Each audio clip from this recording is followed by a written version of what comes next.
This optic is 270, and this one was right around 580. And this is what everyone was hyping about for years, but only if money isn't a problem.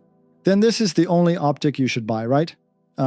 Maybe. But what if money is tight for you, and maybe you're just new to red dot? Or maybe you just want to try something before you go all in on the red dot bandwagon. So this is the Arory RMU one. And it's a RMSc open emitter optic that I've agreed to test it out before they launch the product. And yes, this was sent to us, and here are the pros and cons after a few days of use. Let's go with the pros first. In terms of the price, it's definitely a budget optic, and the overall optic is well made, and many features on this thing are similar to the Hollow Sun. You got the side battery tray and the multiple reticle options. And the body is 70 to 75 aluminum, weighing right around an ounce without the plate. On the back, there is also this built-in rear iron sight in case your gun doesn't have it once you remove the plate, like the P365.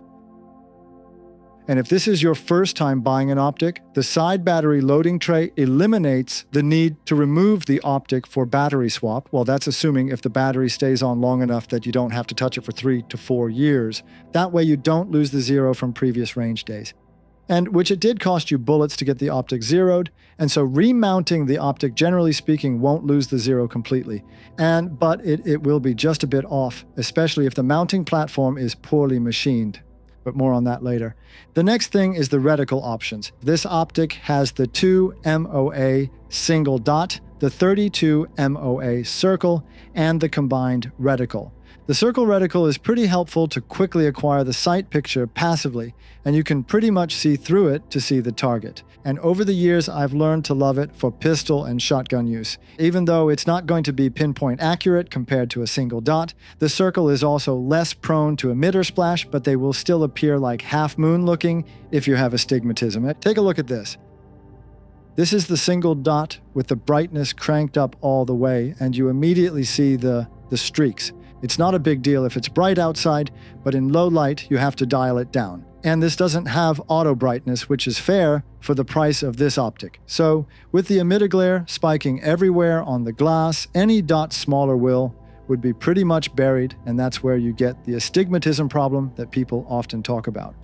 So for this optic, the reticles are pretty clear for the price you pay.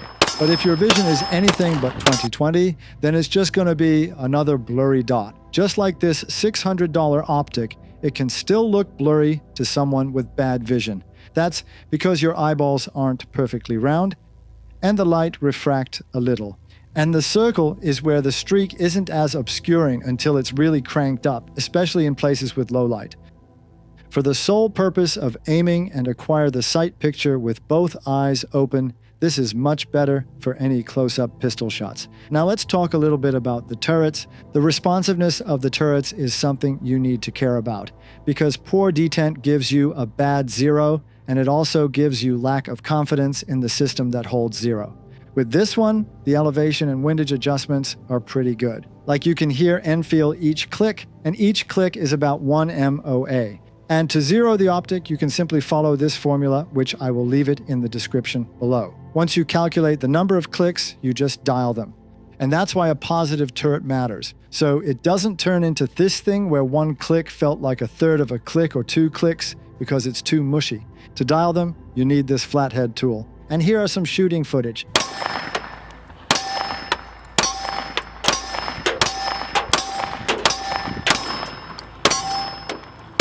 Now let's talk about the cons, and the only con I really have about this optic is this: the tolerance of the mounting holes, and that the footprint dimension isn't exactly perfect for RMSc. I trust my Hellcat's footprint because all of other RMSc footprint and plates fit, and some were much tighter. But this one clearly was off by this much, as you can see on the video right here. So this aluminum plate is held in place by these tiny screws, and 2 of the rear holes seem to not line up. For example, on the Hellcat, these 4 recoil lugs can't fit the holes on the optic. While most people blame the optic for losing zero, sometimes it really can just be the mounting platform. It can be poor tolerance recoil lugs or the tolerance of the screws. Sometimes not having recoil fences to wedge the optic can be a problem too.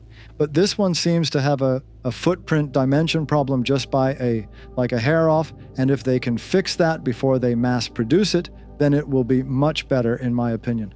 So other than that, you can still make it fit if you slightly mod it, but maybe make the hole bigger on the optic to fit, and yes, that's what you have to do. Just for demo purposes, here is the 507K, which it doesn't even have the deep rear holes to hold it in place.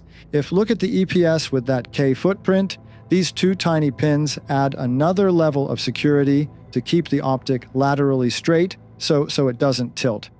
And the same goes for the new Osite K. The last thing I want to talk about is the battery life, and you might not like it if you're used to something that lasts over 50,000 hours. So this optic, based on the spec sheet, can only last about 3,000 hours on low setting, but it's way too low. That means you have to swap the battery a lot.